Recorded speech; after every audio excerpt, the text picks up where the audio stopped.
基本面为基础，大趋势为前提。欢迎大家持续关注方可品财经，一起进入到我们今天的话题。十大指数研究法表明呢，A 股3300点的下方还会震荡一段时间。具体我们来看一下盘面的走势。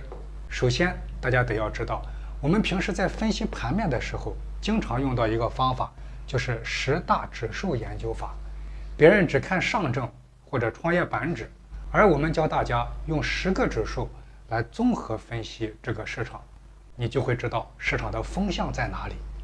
今天市场的走势是上证50、上证180、沪深300这些代表权重的指数幅度会比较大，而全天国证2000、中证1000这些代表小票的走势并没有出现大的异动，而是在这个尾盘出现了一个重心下移。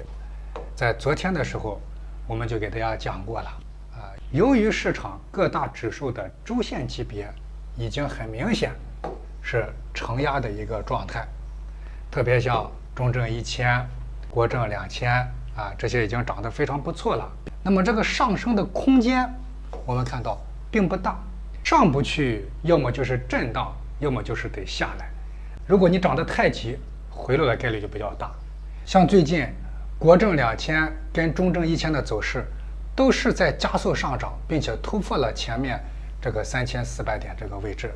我们说烟花开的最灿烂最圆的时候，下一秒就结束了那么当它突破的时候，而周线级别上方又有压力，那么你的速度越快，往往在这个地方呢可能会出现回档。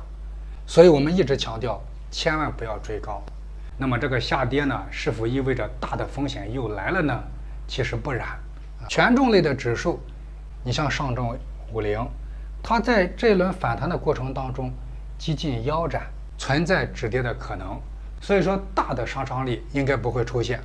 那么十大指数它大概率就会形成此消彼长，比如说国证2000掉头下来了，中证1000掉头下来了，深证综指仍然呢在高档，我们看到它可能会反反复复此外中小综指也有可能是这样的。